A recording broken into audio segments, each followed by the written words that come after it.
infrastructure required for AI to make more advanced. We require data centers. We require thus ecosystem to be created. And for example, the data centers, two cultures right now stand there. One is power. Yes. And one is water. Water has come down to extremely low because of the new technologies right now available for the AI data centers. But in terms of the power, keeping all this in view, we have come up with a new energy policy. The new energy policy strives to create more green energy. And green energy based data centers will be done. At the same time, what is required for our citizens over here, the local people over here, with optimal pricing, we will be able to provide the qualitative power either to farmers, either to residents, or to our industry partners. These are all the requirements what we have taken into our stride. And moving forward, I would like to tell, through your platform that we are not in shortage of power.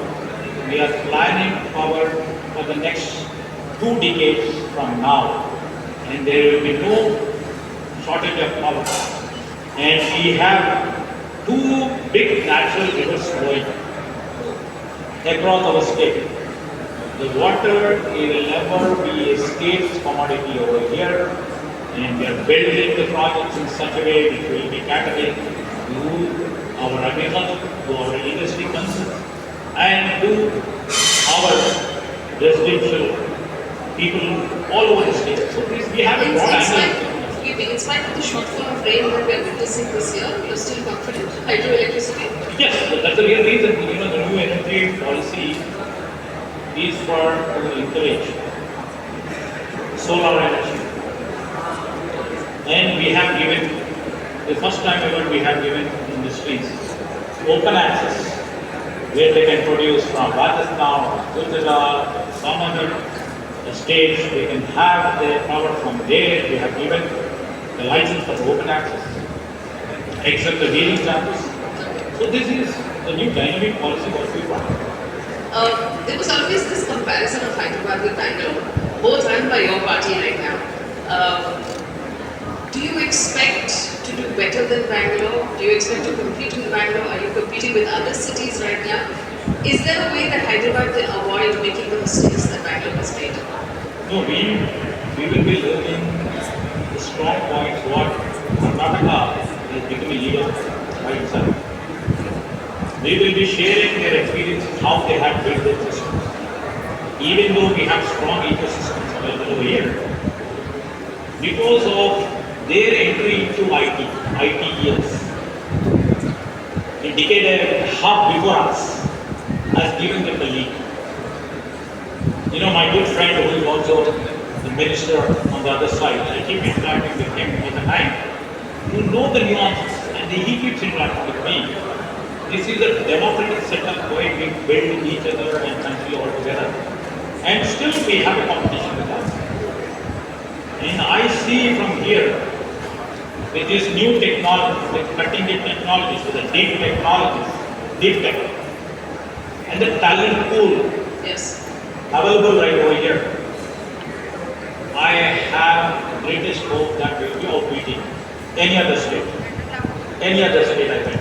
Including Mr. D.K. Shivakumar's state. Any other state. I take pride in my state rather than. That you take pride in this. Yes, although we hail from the same party, but we are in competition, healthy competition, and democratic competition, in a sportive competition, what we are in. And ultimately, either it may be Karnataka or in Telangana, we both save together to make our India proud. You've also been using tech and AI in your government to citizen services, sort of reviewing the way government does business in Telangana, improving the way government does business. Could you give us a couple of examples of successes that you have had? Yes, right question. This is one where we are trying to embrace the integration into our governance. How do we do it? First of all, we have to sensitize the government machinery. What are the advantages? What will be the impact of AI? into their process of functioning. So we have set our journey to sensitize each layers of our governance, from Chief Secretary, from Chief Minister, Chief Secretary, and to down below, bureaucracy.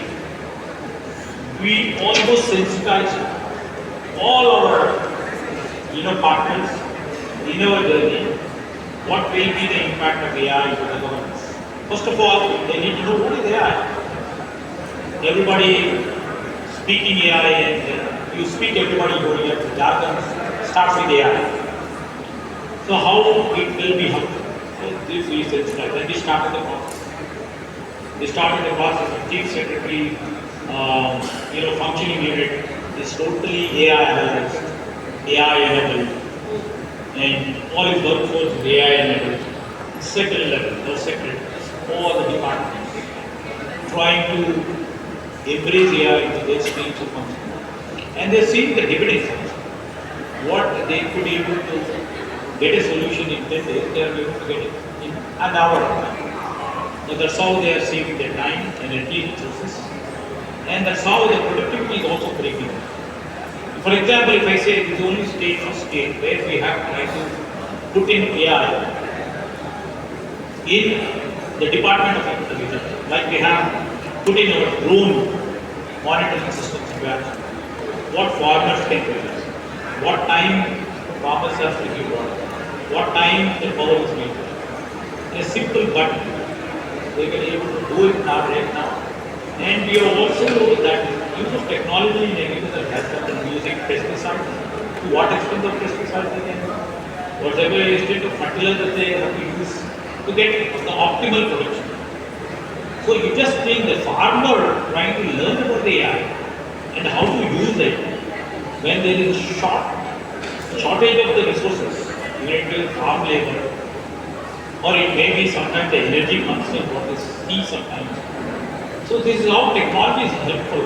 And Department of Agriculture as literally getting the dividends out of it. And tomorrow we have to literally see each and every farmer of this state is AI enabled. So we have certain part. In terms of industry, for example, my department, we have sensitized our industry partners by putting AI conference specifically on certain industries. For example, if I see, we have done an AI conference on life sciences. The big enterprises, definitely they will be having a small unit of IT into their state, but a small enterprise, Yes. it was helpful for them to get sensitized and how they can best use their AI using the cloud or an open platform. This is how they are trying to really see how AI is impacted. So it takes some time. Any change, especially in governance, too much of it is acceptance takes a long time for us. So even though it takes a long time, we still have hope that we'll take a faster pace for it. And we are trying to educate about this time. We are trying to literate, or we will make 1 crore people AI enabled, 1 out of 4 crores. And we have self-help groups right now, which they have manifested in a very, very formative and systematic way. The 65 lakh self-help groups are there. Yes. We are trying to put AI into their stream of functioning because they do lots of economic activity where they can take leverage and prove their efficiency to the next level. Because we have a concept now, we have floated a concept that, we will make all our women groups, each and every woman in that women group will make crore. Not a small job. Not a small job, we know, but we have to put some dream before them, we have to achieve them. Out of 101 days to achieve that means they can be great motivators for others to follow. So in this way, I think AI will help them out, will reach the goals, and we will try to be the leaders.